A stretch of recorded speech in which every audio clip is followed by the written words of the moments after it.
Quando entramos num monumento, num edifício histórico que foi muito vivenciado, habitado, como é o caso, por exemplo, de um palácio, somos por vezes tomados por algumas sensações estranhas. É o que se passa, por exemplo, aqui, na casa dos Santiago, em Lessa da Palmeira.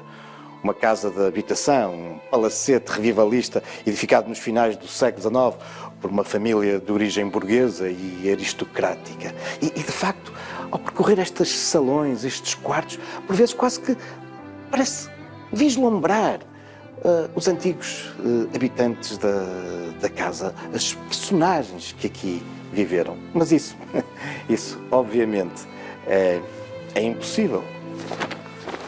Mas Vossa Excelência não se cala? Erra, que é enfadonho. Mas quem é o senhor?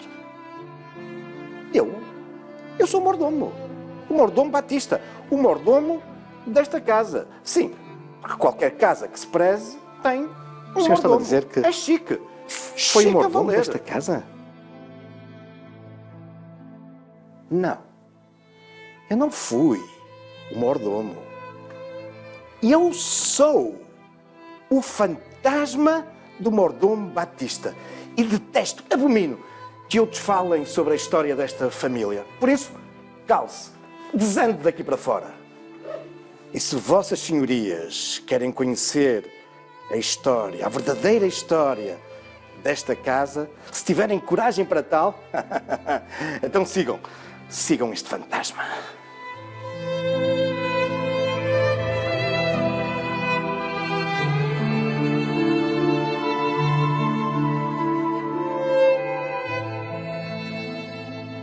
Sim, fui o mordomo desta casa durante muitos anos, décadas.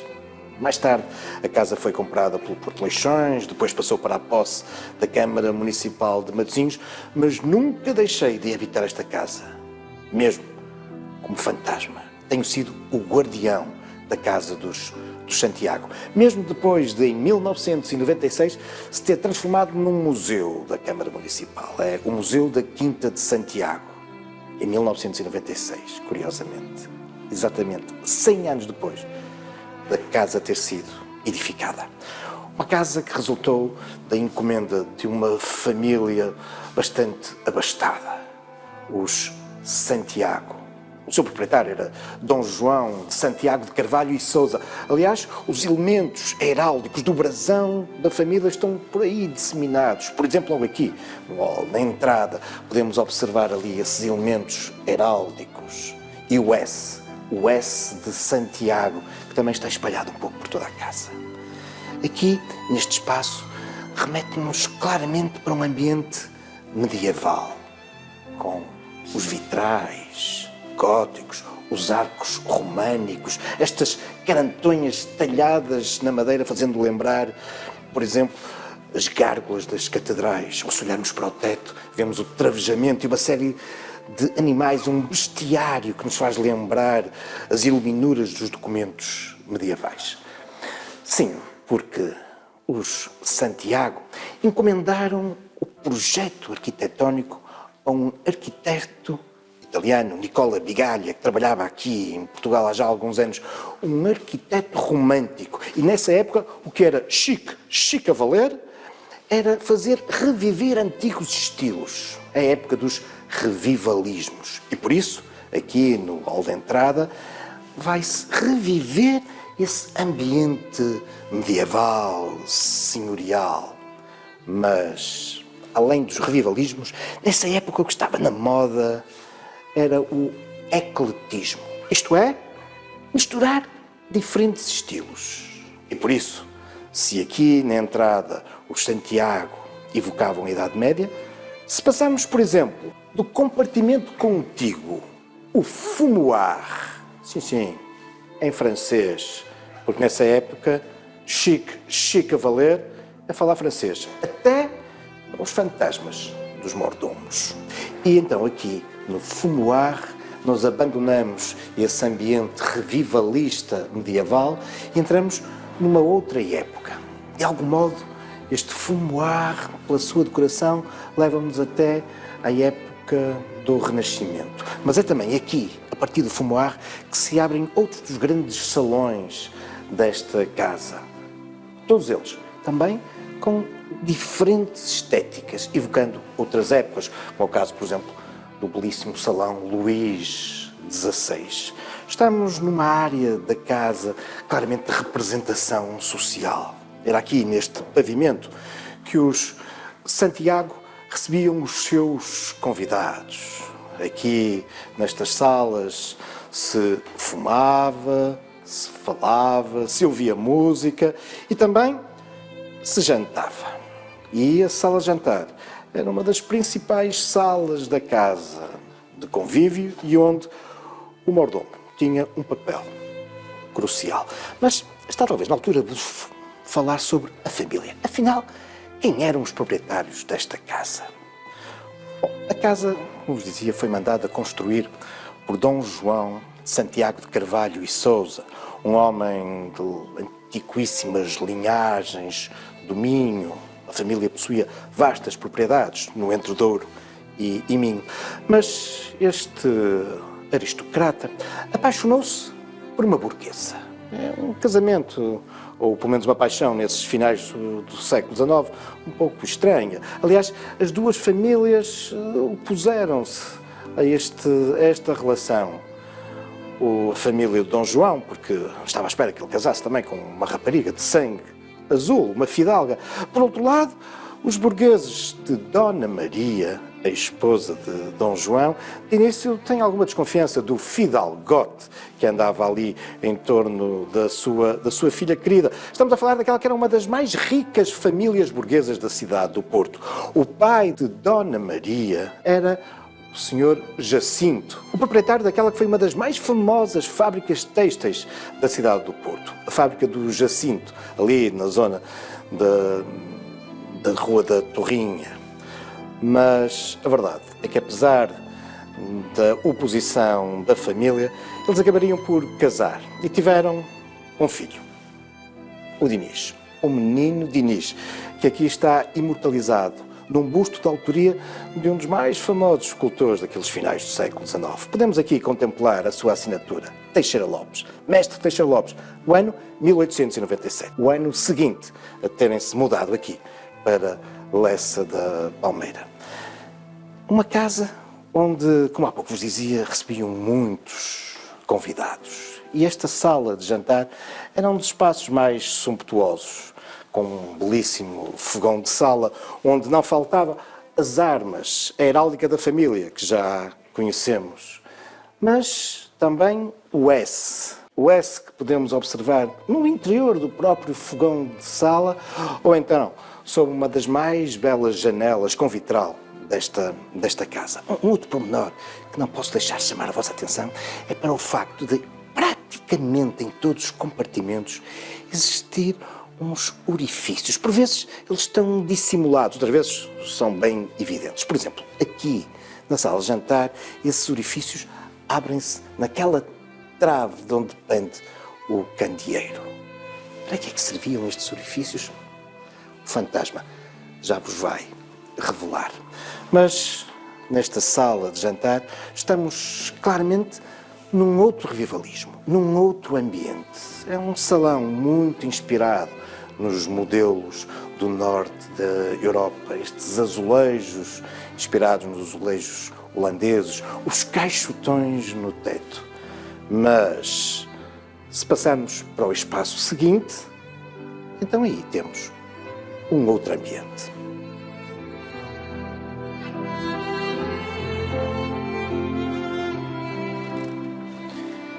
E este mordomo, este fantasma de mordomo, revela agora a vossas senhorias o espaço seguinte, um dos mais surpreendentes desta casa de Santiago, o Jardim de Inverno. Ele permite-nos aquela que é a maior viagem no tempo desta casa. Nos vários revivalismos que temos vindo a cruzar, chegamos agora a algo verdadeiramente surpreendente. O arquiteto italiano que concebeu este edifício, Nicola Bigaglia, tinha visitado há já muitos anos as escavações arqueológicas de Pompeia, essa cidade romana que foi destruída pela erupção do vulcão Vesúvio, ficou sepultado nas cinzas e na lava. Mas essa foi uma visita que terá marcado muito o arquiteto. E aqui, em Lessa da Palmeira, nesta casa, as pinturas, as cores, os motivos decorativos são claramente inspirados nessas casas de há 2000 anos atrás, dessas casas romanas de Pompeia. Mas este jardim de inverno, debruçado sobre os jardins da Quinta de Santiago, permite-nos também perceber, afinal, o que é que uma família abastada, burguesa, aristocrática, vem fazer para Lessa da Palmeira nesses finais do século XIX. É porque a resposta estava exatamente do lado de fora destas janelas, desta varanda. O que na altura se via não era o que hoje contemplamos, o Porto de Leixões. Não. Nessa altura, as docas do Porto de Leixões ainda não tinham sido abertas. Lá embaixo, corria, calmo, o rio Lessa. Aqui embaixo estava o estuário desse rio, de águas cristalinas, transparentes, mas tépidas. O sol batia nestas águas que eram represadas pelo grande areal de Matosinhos e Lessa da Palmeira. O rio ia percorrendo sinuoso aqui o estuário e por isso estas águas eram muito convidativas para os banhos. Lessa da Palmeira era nas últimas décadas do século XIX uma das principais estâncias balneares do nosso país. Tudo que era burgueses, janotas, dandys, poetas, pintores vinham para Lessa da Palmeira. Durante aqueles meses entre a primavera e o outono, todos os hotéis esgotavam. Muitas das casas dos habitantes eram alugadas por estes para os veraneantes. Algumas famílias mais abastadas, como foi o caso do Santiago, construíram aqui casas para passar essas épocas. Alguns, no entanto, como os Santiago, construíram essas moradias, não apenas para a época estival, mas optaram por mudar de armas e bagagens, aqui, para Lessa. E é esse o sentido desta casa, que se debruçava então sobre o rio, voltado para a colina no alto da qual, na outra margem, se erguia e se ergue até hoje a Igreja do Bom Jesus de Matosinhos. Um sítio estratégico, ensolarado, mesmo junto aos banhos do Lessa. E por isso, nesses meses de verão, os Santiago recebiam aqui muitas visitas. Na sala de jantar, mas também aqui no jardim de inverno, onde há algumas peças verdadeiramente notáveis, como é o caso desta salamandra, uma peça raríssima de origem provavelmente russa. Mas é também aqui no jardim de inverno que nós podemos contemplar, uma vez mais, esses orifícios que se vão abrindo no teto dos diferentes compartimentos. Mas, afinal, para que é que eles serviam? Este fantasma vai-vos revelar isso na próxima sala, o escritório.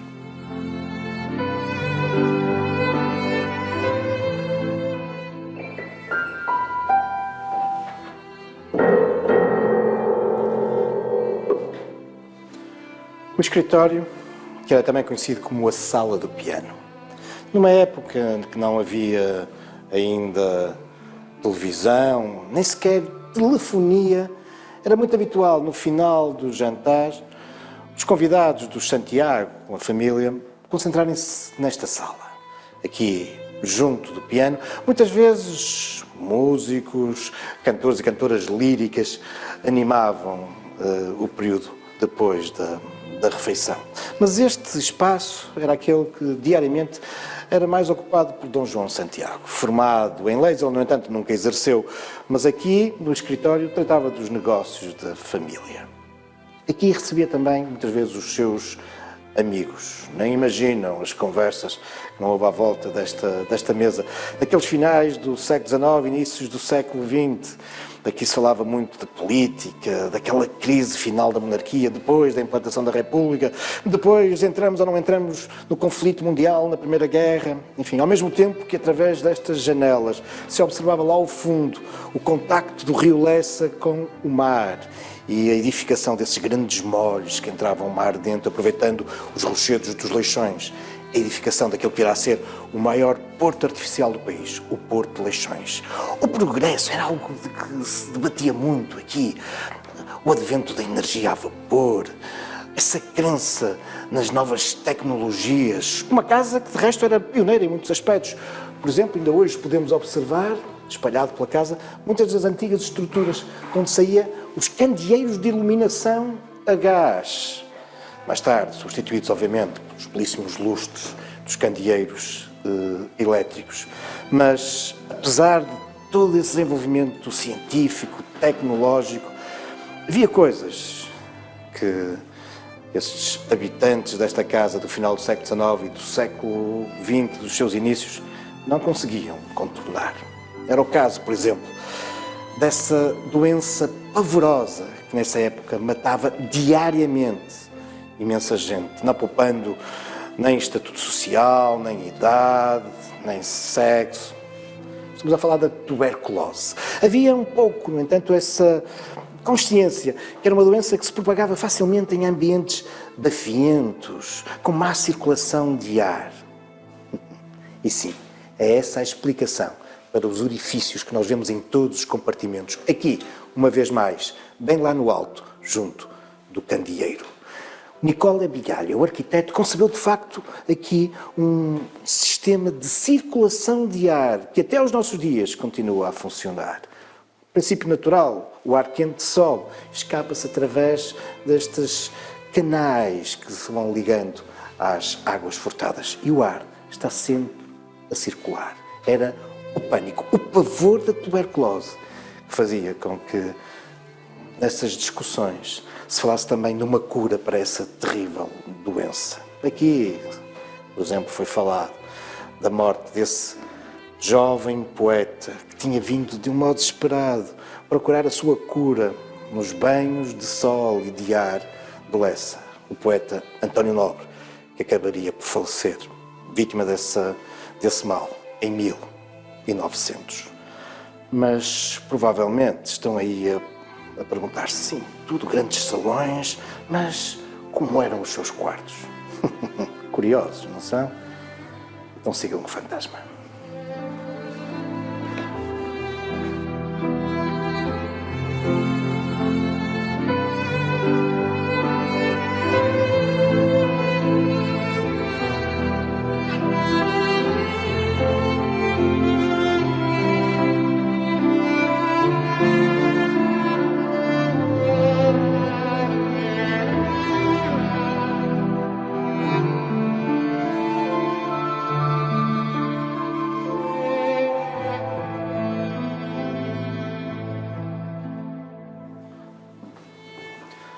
No piso que se desenvolve sobre os grandes salões, ficava o espaço de intimidade.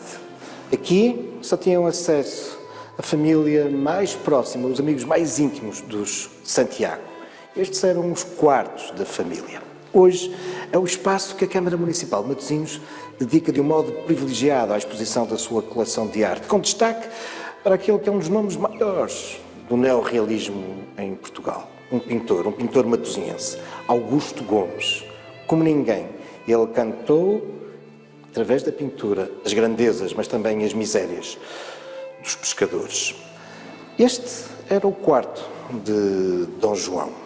Contíguo, através de uma larga porta envidraçada, ficava o quarto de Dona Maria.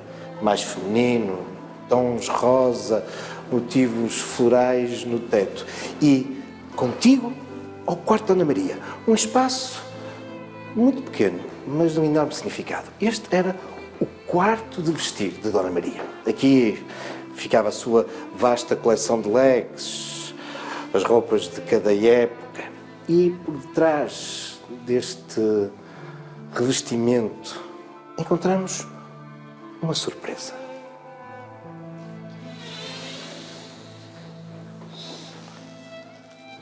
Aqui, há bem mais de 100 anos, que se encontram desenhos, esquiços do arquiteto Nicola Bigalha.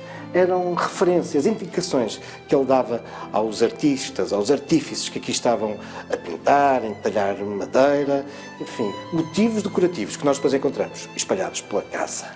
Mas aquele que é o espaço mais surpreendente desta casa não fica no pavimento, no piso dos dos grandes salões de representação social. Não fica sequer aqui, no piso da intimidade.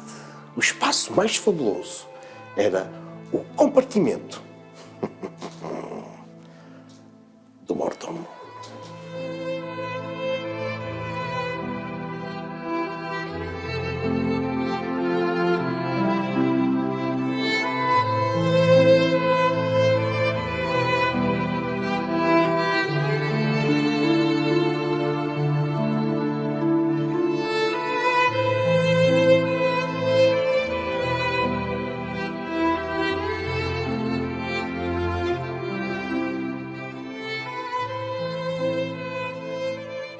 Sob os grandes salões, naquele que é o piso térreo, localizava-se a cozinha e os compartimentos de parte dos criados. E aqui, mesmo junto à porta de entrada de serviço, podendo controlar perfeitamente quem entrava, quem saía, que produtos entravam e saíam da casa, ficavam os aposentos do mordomo.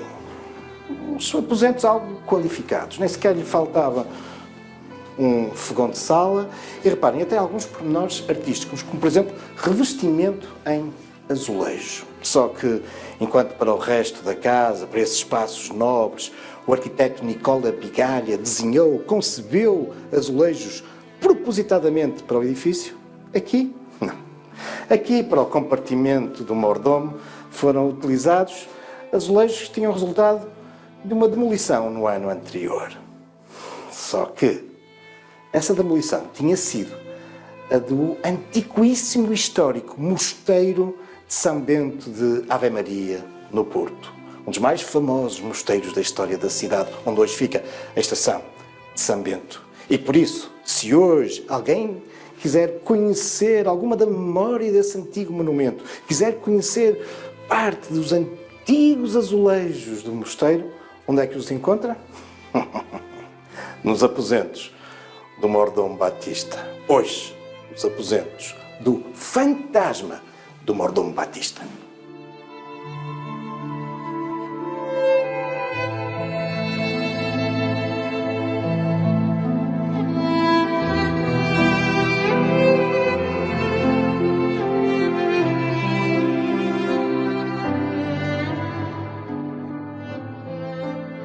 Esta é, de facto, uma casa repleta de património, de memória, de identidade.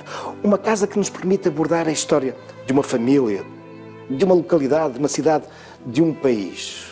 Uma casa com fantasma. Mas casas com fantasmas importantes para o seu património, para a sua história, há outras no nosso país. Mas isso são já outros factos.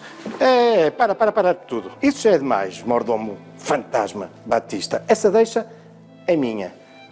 Mas isso são já outros factos, também algumas lendas, futuros caminhos fantasmagóricos da história.